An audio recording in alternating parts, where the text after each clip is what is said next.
লা ইয়াদখুলুল জান্নাতা আবাদা, যার অন্তরে যাররা পরিমাণ অহংকারের ছিটে ফোঁটা থাকে সে আল্লাহর জান্নাতে ঢুকতে পারবে না।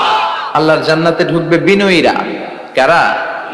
যারা বিনয়ী, মুতাওয়াদি, হাম্বল, যাদের মধ্যে হাম্বলনেস আছে, যারা বিনয়ী, তারা জান্নাতে ঢুকবে।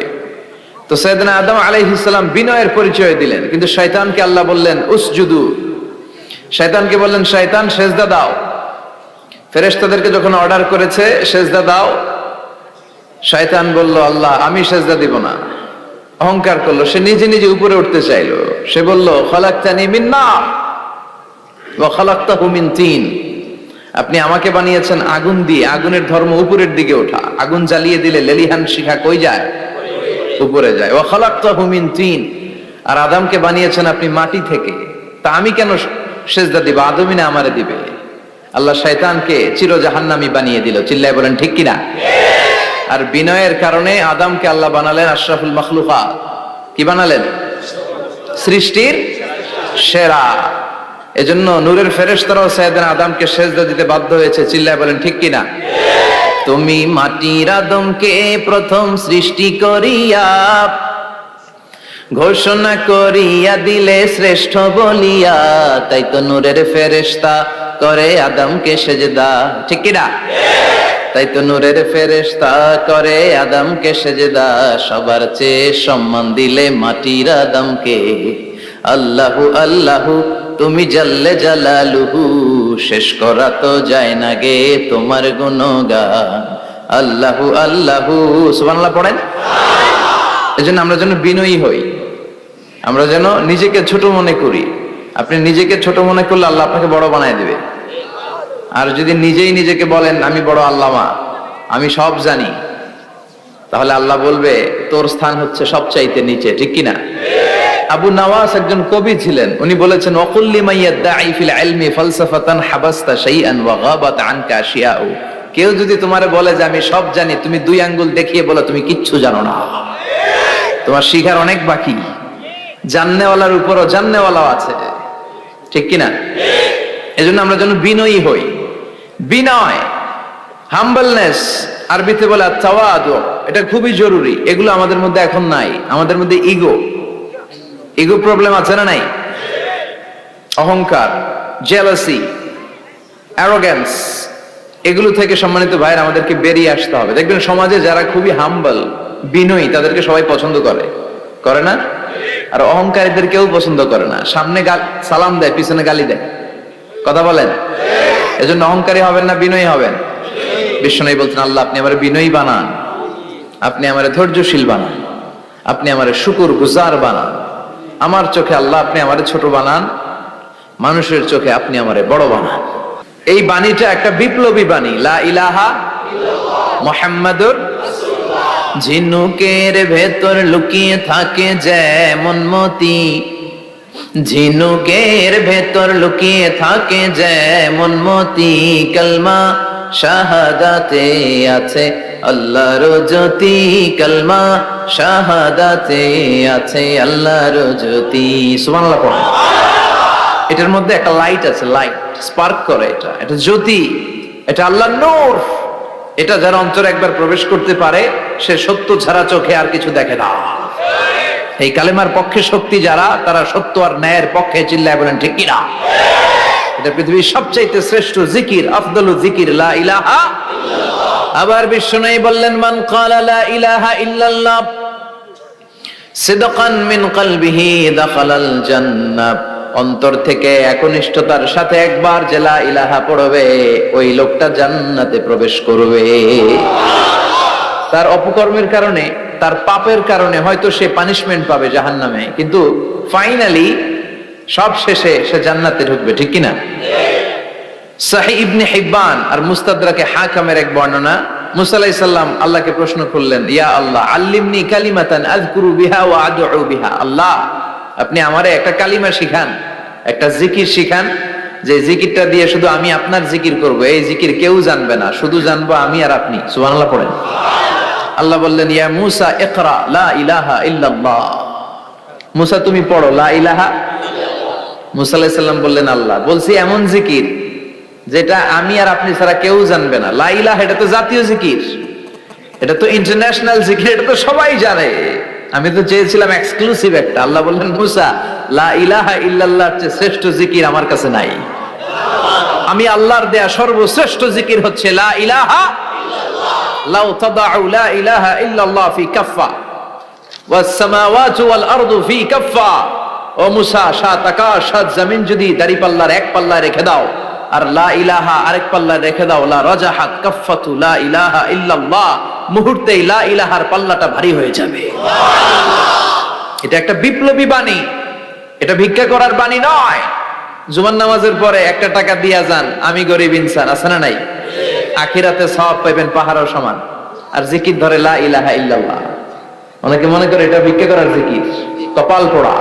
আমরা ভিক্ষার সাথে এটাকে জুড়ে দিয়েছি। এটা একটা বিপ্লবী বাণী। এই বাণীর অর্থ, এটার ইম্পর্টেন্স, এটার সিগনিফিকেন্স আর তাৎপর্য যে বুঝে, সে আল্লাহ ছাড়া কারো সামনে মাথা নত করতে পারে না। চিল্লা এখন ঠিক কিনা? তাফসীর ফি জিলালিল কুরআনের রচয়িতা সৈয়দ কুতুব শাহিদ, নাম শুনছেন? গোটা বিশ্বব্যাপী তার নাম আর ডাক। তিনি ফি জিলালিল কুরআন লেখে গোটা বিশ্বের যুবকদের অন্তর কাঁপিয়ে দিয়েছিলেন। এই সমাজে তিনি জাহালাত দেখে এই জাহালাতের বিরুদ্ধে কলম ধরেছেন আর যুগশ্রেষ্ঠ তাফসীর রচনা করেছেন, তাফসীর ফি জিলালিল কুরআন। এটার অনেক ভাষায় ট্রান্সলেশন হয়েছে, বাংলায়ও পাওয়া যায়। খুব সম্ভব আল কোরআন একাডেমি লন্ডন এটা ট্রান্সলেট করেছে। তো উনি এই কালিমার পক্ষে থাকার কারণে, ইসলামী আন্দোলনের কারণে তৎকালীন প্রেসিডেন্ট জামাল আব্দুল নাসের ওনাকে ফাঁসি দেওয়ার আদেশ দিয়েছে, ফাঁসির কাস্টে ঝুলিয়ে মৃত্যুদণ্ডের অর্ডার করেছে। তো জেল কোডের নিয়ম অনুযায়ী যাদেরকে ফাঁসি দেওয়া হবে, হ্যাঙ্গিং করা হবে, হ্যাঙ্গিং করার ঘন্টাখানিক আগে ওই কারা কর্তৃপক্ষ থেকে নিয়োগ দেয়া জেলখানার ইমাম সাহেব এসে তাদেরকে লা ইলাহা পড়ায়। কি পড়ায়? লা ইলাহা ইল্লাল্লাহ পড়ায়। তো সৈয়দ কুতুব শাহিদ উনিও যখন ওনাকে ফাঁসির কাজটা ঝুলানো হবে, ওই মুহূর্তে জেল কোডের নিয়ম অনুযায়ী ইমাম সাহেব এসে সৈয়দ কুতুব সাহিবকে বলতে আরম্ভ করলো যে আমি আপনাকে কালিমা পড়াতে এসেছি, আপনি পড়েন লা ইলাহা ইল্লাল্লাহ। সৈয়দ কুতুব শাহিদ বললেন, আমারে কালিমা শিখাতে এসো না, আমি কালিমা খুব ভালো জানি। যেই কালিমা তুমি ফাঁসির আসামিদেরকে পড়ানোর কারণে মান্থলি বেতন পাও, ওই কালিমার ব্যাখ্যা করার কারণে আমাকে ফাঁসির কাজটা ঝোলা লাগছে।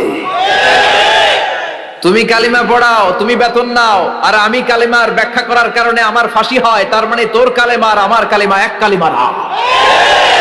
কালিমার মধ্যে পার্থক্য আছে না নাই? ইমানের মধ্যে পার্থক্য আছে না নাই? যে ইমানে প্রয়োজনে জ্বলে ওঠে না, যে ইমান সত্য ন্যায়ের কথা বলে না, যে ইমানে প্রয়োজনে জ্বলে ওঠে না, যে ইমান সত্য ন্যায়ের কথা বলে না, যে নাই, যে ইমান অন্তরে নাই, মুখে শুধু ফাঁকা বলি, কি করে তারে বলো ইমান বলি, কি করে তারে বলো ইমানে বলি, কি করে তারে বলো ইমানে বলি। ঠিক কিনা?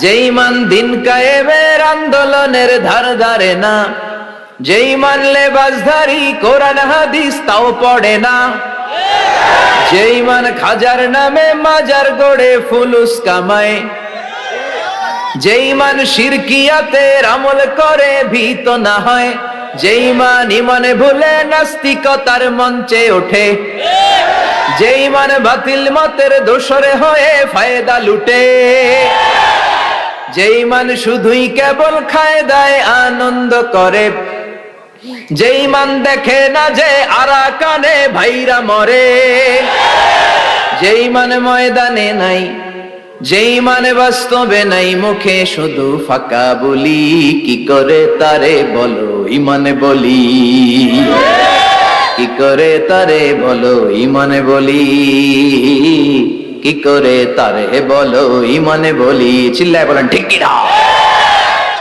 ইমানে পার্থক্য আছে, কালেমায় কালেমায় পার্থক্য আছে। ওই কারা কর্তৃপক্ষের নিয়োগ করা ইমাম সাহেবের লা ইলাহা ইল্লাল্লাহ আর তাফসীর ফি জিলালিল কুরআনের রচয়িতা সৈয়দ কুতুব শাহিদের লা ইলাহা এক কালিমা নয়, এক লা ইলাহা নয়। চিল্লায় এখন ঠিক কিনা? পার্থক্য আছে, আলাদা। এজন্য আসল লা ইলাহার অনুসারী হতে হবে। লা ইলাহার ধারক এবং বাহকরা হচ্ছে সত্য এবং ন্যায়ের পক্ষে। যত বিপদ আসে, যত আপদ আসে, যত ঝুঁকি আসে, পাহাড় সম ঝুঁকিকে ডিঙ্গিয়ে তারা লা ইলাহার কালেমার পতাকাকে উড়িয়ে দেয়। চিল্লায় বলেন ঠিক কিনা? এজন্য ইমানে পার্থক্য আছে। আমরা যেন আসল ইমানদার হতে পারি, আল্লাহ তৌফিক দাও। আরো জোরে পড়েন আমিন। আমরা সব সময় যেন আল্লাহর জিকির দিয়ে হৃদয়টাকে সিক্ত রাখতে পারি, তুমি তৌফিক দাও। বিষ্ণু বলেছেন লা ইয়াজালু লিসানুকা রাতবান মিন যিকরিল্লাহ, তোমার জিহ্বাটা যেন আল্লাহর জিকিরে সব সময় ভিজা থাকে। কি থাকে? সব সময় যেন পড়ি সুবহানাল্লাহ, আলহামদুলিল্লাহ, লা ইলাহা ইল্লাল্লাহ। সব সময় যেন আমরা পড়ি আল্লাহু আকবার। বিষ্ণু বললেন আহাব্বুল কালাম ইলাল্লাহি আরবা। খেয়াল রাখবেন, আল্লাহর কাছে সবচেয়ে প্রিয় কথা চারটা। কয়টা? আহাব্বুল কালামি ইলাল্লাহি আরবা। আল্লাহর কাছে সবচাইতে প্রিয় কালাম হচ্ছে চারটা। লা ইয়াদুররুকা বিআইয়িহিন্না বাদাতা। এই চারটার কোনটা দিয়ে শুরু করবে এটা তোমার ব্যাপার, আগে পরে করলেও কোনো সমস্যা নাই। চারটার একটা হচ্ছে সুবহানাল্লাহ, আরেকটা হচ্ছে আলহামদুলিল্লাহ, আরেকটা হচ্ছে লা ইলাহা ইল্লাল্লাহ, আরেকটা হচ্ছে আল্লাহু আকবার। এজন্য সব সময় আল্লাহর জিকির করতে রাজি আছেন তো? আল্লাহরে ডাকতে রাজি আছেন? ফাযকুরুনি ওয়াশকুরুলি। আল্লাহ বলেন যদি আমার জিকির করো আমিও তোমাদের জিকির করি, যদি আমার স্মরণ করো আমিও তোমাদের স্মরণ করি। আবার বিশ্বনবী বললেন, আল্লাহ ঘোষণা দেন ফাইন যাকারানি ফি নাফসি যাকারতুহু ফি নাফসি। আমার বান্দা যদি একা একা আমার জিকির করে আমিও আমার বান্দাকে একা একা স্মরণ করি। ওয়া ইন যাকারানি ফি মালাইন যাকারতুহু ফি মালাইন খায়রিম মিনহু। আর মহা সম্মেলনে যদি বান্দা আমারে স্মরণ করে আমি এর চাইতো শ্রেষ্ঠ মহা সম্মেলন ফেরেশতাদেরকে নিয়ে আমার বান্দাকে স্মরণ করি। ওয়া ইন তাকাররাবা ইলাইয়া শিবরান তাকাররাবতু ইলাইহি যিরাআন। আমার বান্দা যদি আমার দিকে এক বিঘত আসতে চায় আমি আমার বান্দার দিকে এক হাত এগিয়ে যাই। আমার বান্দা যদি আমার দিকে এক হাত আসতে চায় আমি আমার বান্দার দিকে দুই হাত চলে যাই। ওয়া ইন আতানি ইয়ামশি আতাইতুহু হারওয়ালা। আর আমার বান্দা যদি আমার কাছে হেঁটে হেঁটে আসতে চায় আমি আমার গোলামের দিকে দৌড়ে দৌড়ে যাই। ওই আল্লাহরে ভুলে গিয়ে আমরা মাজারে যে সিজদা দেই, কপাল পোড়া। আছে না নাই? দোদেল বান্দা কালমা চোর, না পায় শ্মশান না পায় ঘোর, দিন থাকিতে আয়রে পথে ছাইড়া দে ভণ্ডামি ভণ্ডামি ভণ্ডামি ভণ্ডামি, ছাইড়া দে ভণ্ডামি। ঠিক কি না? এই ভণ্ডামির সাথে আমাদের সম্পর্ক আছে? মাজার পূজার সাথে ইসলামের কোনো সম্পর্ক আছে? নামাজ কালাম পড়ে না ইবলিশ শয়তানের নানা। আছে না নাই? এলাকায় মনে হয় নাই, অনেক জায়গায় আছে দেখবেন লাল সালু দিয়ে ইয়া উঁচু করা। সাইয়েদনা আলীকে মদিনায় বিশ্বনবী পাঠালেন আর বললেন যত উঁচু মাজার দেখো ভেঙে মাটির সাথে গুড়িয়ে দাও। কবরস্থান উঁচু হবে না, কবর হবে সমান। এটাকে সেফটি দেওয়ার জন্য, সিকিউরিটি দেওয়ার জন্য আপনি চারদিকে সিম্পল বেড়া বা দেয়াল দিতে পারেন যাতে গরু ছাগল যে এই কবরের অসম্মান না করে। আমরা আশরাফুল মাখলুকাত, আমরা বেঁচে থাকলেও যেমনি সম্মান আছে আমাদের, মরে গেলেও সম্মান আছে না নাই? আল্লাহ বললেন ওয়ালাকাদ কাররামনা বানি আদম, আমি বনি আদমের সম্মান বাড়িয়ে দিয়েছি। জীবিত অবস্থায় যেমনি সম্মান মরে গেলেও সম্মান। ঠিক কি না? বিশ্বনবী দেখলেন একটা লাশ যাচ্ছে, লাশ দেখে নবী দাঁড়িয়ে গেলেন। সাহাবারা বললেন ইয়া রাসূলুল্লাহ ইন্নাহু ইয়াহুদি, এটা ইহুদির লাশ। দাঁড়ালেন কেন? বসেন। বিশ্বনবী বললেন আওয়ালাইসাত নাফসান, এটা কি মানুষ না?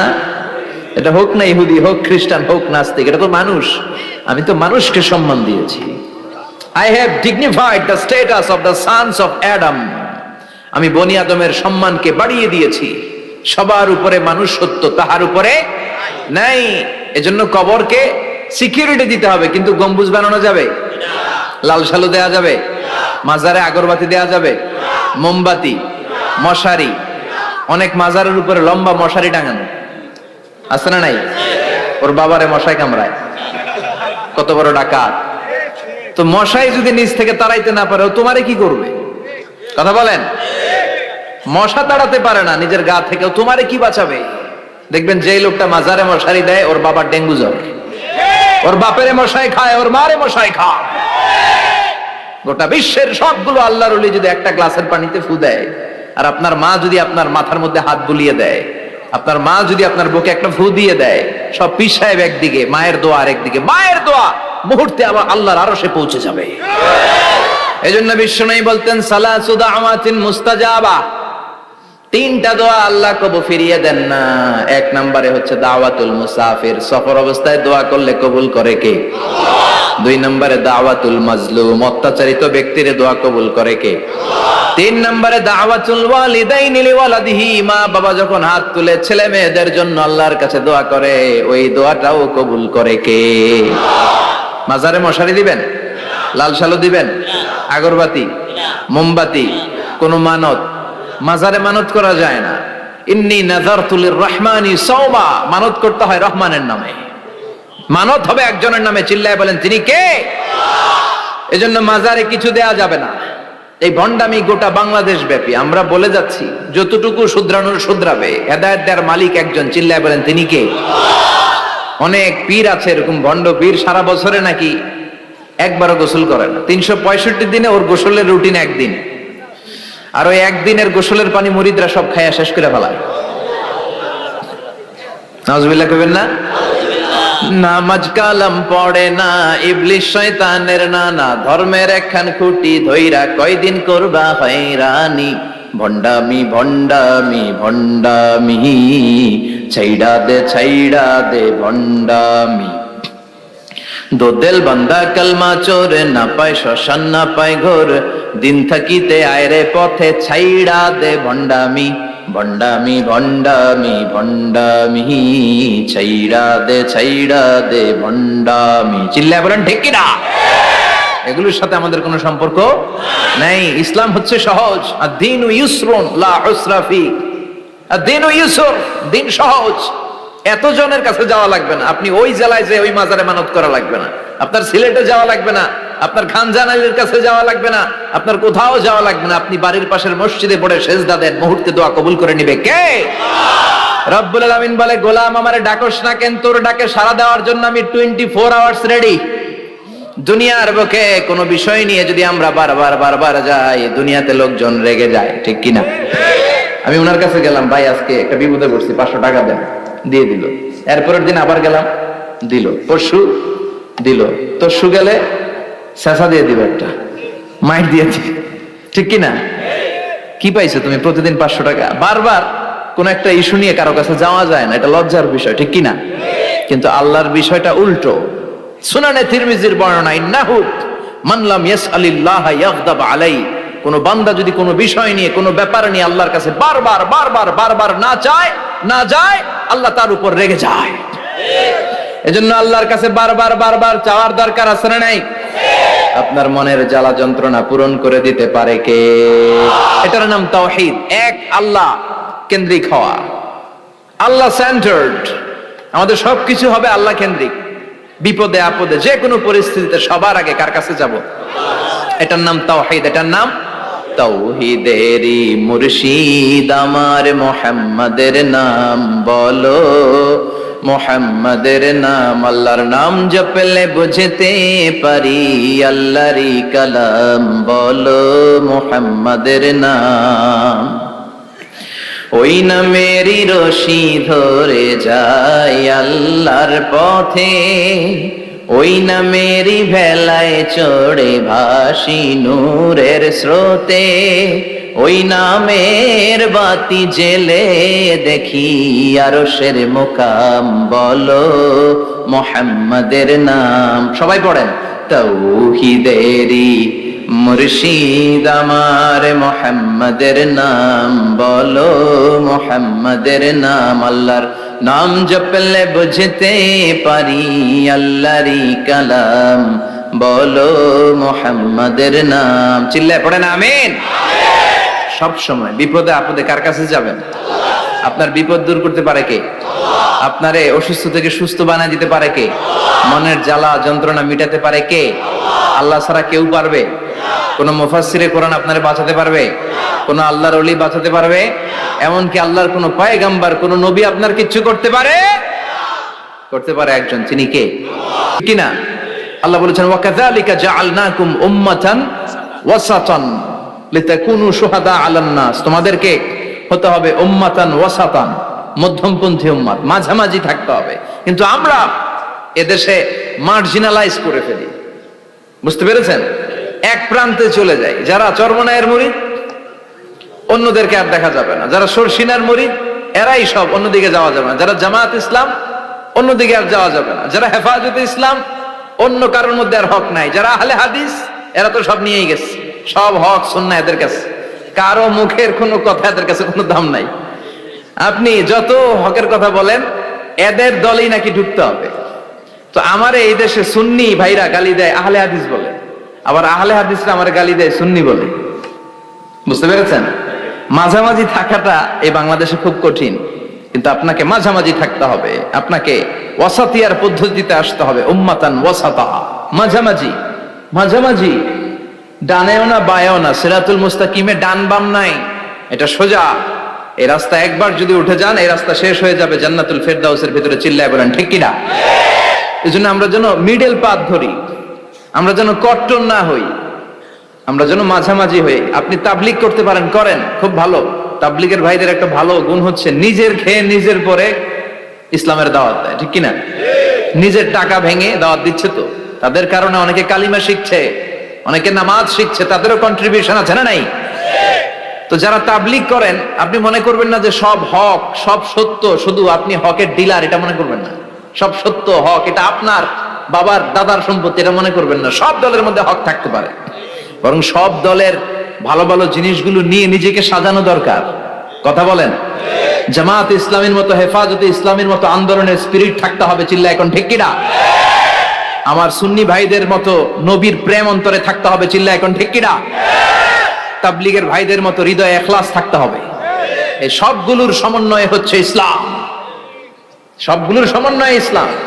এজন্য কখনো মনে করবেন না যে আমি একদল করি তার মানে অন্য সব দল মনে হয় বাতিল, ওগুলো মনে হয় মুসলমান না, ওগুলো আমার চোখেই ধরে না, এটা ঠিক না। এটা ইহুদিদের স্বভাব। ইহুদিরা শুধুমাত্র হকের ডিলার মনে করতো নিজেদেরকে, ইহুদি ছাড়া বাকি কাউরে ওরা চোখে দেখতে পারতো না।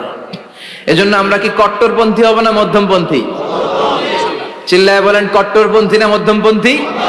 আল্লাহ আমারে যতদিন বাঁচিয়ে রাখা আমি মধ্যমপন্থার কথা বলেই যাব, up to my death. It's my mission, it's my vision. এটাই আমার লক্ষ্য, যে মধ্যমপন্থার ইসলামকে প্রমোট করা, যেটা বিশ্বনবীর ইসলাম, যেটা মদিনার ইসলাম, যেটার মধ্যে বাড়াবাড়ি নাই, ছাড়াছাড়ি নাই, ঠিক কিনা? আল্লাহ তুমি আমাদেরকে বুঝার তৌফিক দান করো। সূরার নাম হচ্ছে সূরাতুত তাকাসুর। চিল্লায় বলেন কি নাম?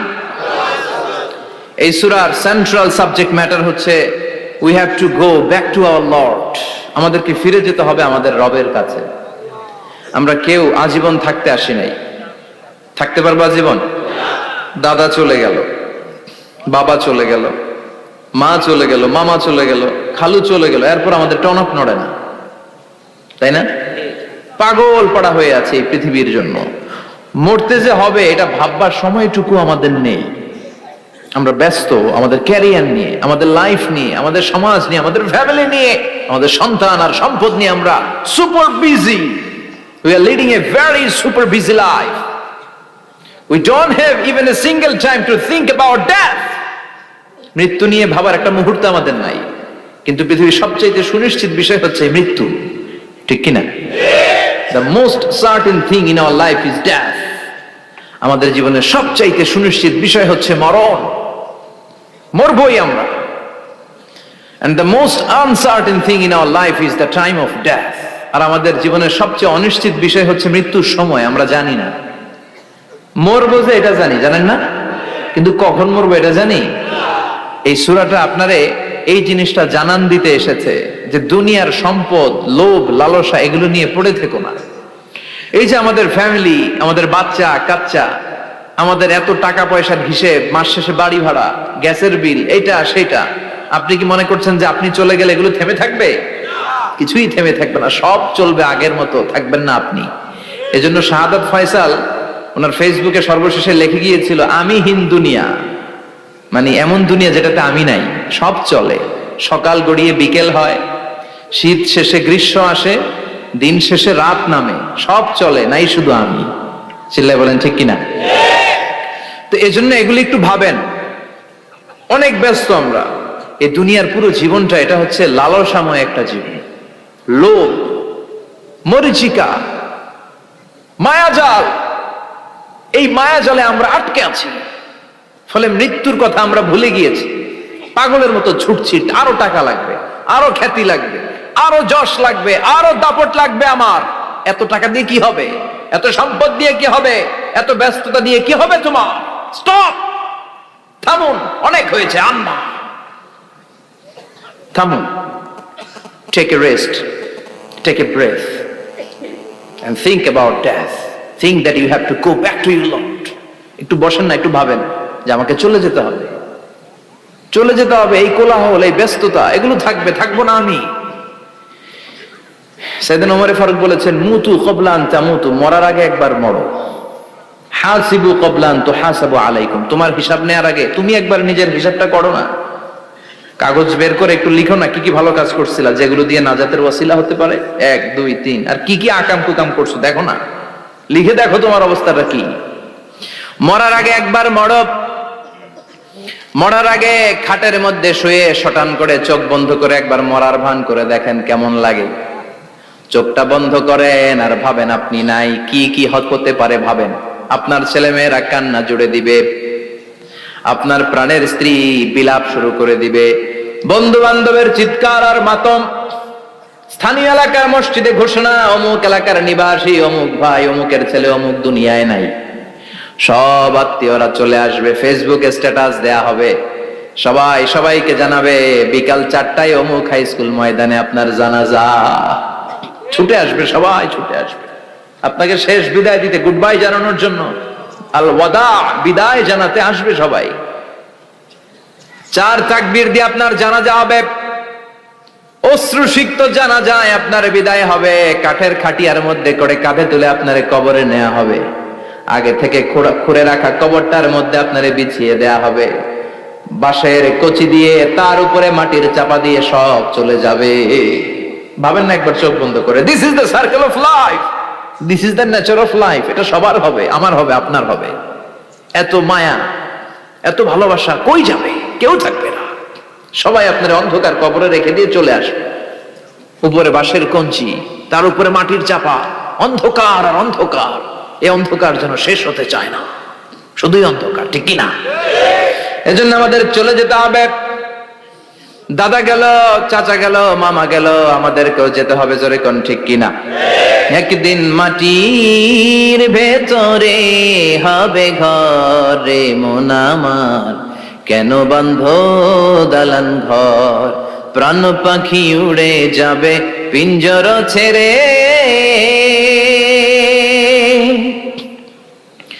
ধরা ধামে সবই রবে, তুমি যাবে চলে, বন্ধু বান্ধব যত, মাতা পিতা দ্বারা সুত, সবই হবে তোমার পরে মন আমার, কেন বাঁধ দালান ঘর। একদিন মাটির ভেতরে হবে ঘর রে মন আমার, কেন বাঁধ দালান ঘর, ঠিক কিনা? সব করে থাকবে, চলে যেতে হবে আমাদেরকে। এজন্য আখিরাতের কথা যেন আমাদের স্মরণ হয়। বিশ্বনবী বলতেন, নাহাইতুকুমান জিয়ারাতিল কবুর, আমি তোমাদেরকে কবর জিয়ারত করতে আগে নিষেধ করতাম, কিন্তু এখন নিষেধাজ্ঞা প্রত্যাহার করে নিলাম। এখন সব সময় তোমরা কবরের সামনে যাবা আর জিয়ারত করবা। কবরস্থানে জানতো বড়ুয়া কৃষ্ণপুরের এই গ্রামের কবরস্থান আছে? কোন দিকে? পূর্ব দিকে আছে, গোখরার জলের ওদিকে। যান আপনারা, একটু যাবেন, একটু গেলে আখিরাতের কথাটা স্মরণ হবে। ওখানে ছোট শিশুরা শুয়ে আছে, কিশোর যুবকরা আছে, আপনার মতো তাগড়া যুবক, মুরব্বীরা আছে। এরা এই এলাকায় থাকতো, এরা আকাশ থেকে নেমে আসে না, এই এলাকার সন্তান, আজ নাই। একটা সার্টেন পিরিয়ড শেষে আপনিও থাকবেন না। This is the nature of life, this is the circle of life.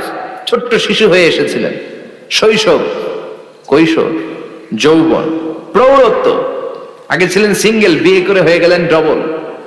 এরপরে আল্লাহ আপনাকে একটা মেয়ে দিল, এরপরে মেয়েকে বিয়ে দিয়ে শ্বশুর হলেন, এরপরে ওই মেয়ের ঘরে সন্তান হতে নানা হলেন। আর কতদিন? অনেক দিন হলো তো, অনেক লম্বা সময় পেয়েছেন আপনি। Think about that. এবার যাওয়ার কথা ভাবেন, আখিরাতের সামানের কথা ভাবেন, ফিরে যেতে হবে। কি শক্তিশালী যুবক, বার্ধক্য চলে আসলে লাঠি ছাড়া চলতে পারে না। কুচকুচে কালো দাড়ি সাদা হয়ে যায়, দাড়ির শুভ্রতা, বয়সের ভার, রং ধরা যৌবন জং ধরে শেষ, ঠিক কিনা? This is the circle of life. যুবক ভাইরা, এটাই জীবন, চলে যেতে হবে, কেউ থাকতে পারবে না, ঠিক কিনা? এটা রিমাইন্ডার আল্লাহ এই সূরার ভেতরে দিয়েছেন যে তোমাদেরকে ফিরে যেতে হবে, এই লোভ লালসা ছেড়ে দাও। রব্বুল আলামিন বলেন, আলহাকুমুত তাকাসুর হাত্তা যুরতুমুল মাকাবির। ও গোলাম, দুনিয়ার সম্পদ, লোভ লালসা তোদেরকে পাগল বানিয়ে দিয়েছে। এই লোভ পাগলামি কোনোদিন তোদের থামবে না যতদিন না তোরা কবরে ঢুকবি, ঠিক কিনা? কার কথা? আল্লাহ বললেন, দুনিয়ার সম্পদ আর লোভ আর মোহে তোমরা গাফেল হয়ে গিয়েছো। আখিরাতের কথা বেমালুম তোমরা ভুলে গিয়েছো, কিন্তু আখিরাতে তোমাদের যেতেই হবে, কবরের বাড়িতে তোমাদের ঢুকতেই হবে, ঠিক কিনা? যেতেই হবে, আমরা ভুলে যাই। আলহাকুমুত তাকাসুর, অতিরিক্ত পাওয়ার লোভ, বেশি বেশি খাওয়ার লোভ, বেশি বেশি জমানোর লোভ মানুষকে গাফেল বানিয়ে দিয়েছে। এটা মানুষের স্বভাব, আরো চাই আরো চাই, এই স্বভাবটা আছে না নাই? দেখবেন ছোট বাচ্চারা মসজিদে দোয়া অনুষ্ঠান শেষে জিলাপি দেয় না? বড়িয়া কৃষ্ণপুর কি দেয়? আগে বাতাসা দিত না, এখন কি দেয়? জিলাপি দেয়, মিষ্টি দেয়। তো মসজিদের 2-3 গেট থেকে যদি দেয়, ছোট বাচ্চারা দেখবেন এদিক দিয়ে কয়েকটা নিয়ে আবার ওই গেটে লাইন ধরে। ওর হাত হলো ছোট হাত, ওর হাত ভর্তি জিলাপি, আর নেওয়ার জায়গা না, এরপর আরেক জায়গায় লাইন ধরছে, আরো লাগবে আরো লাগবে, এই আরো আরো আরো চাই।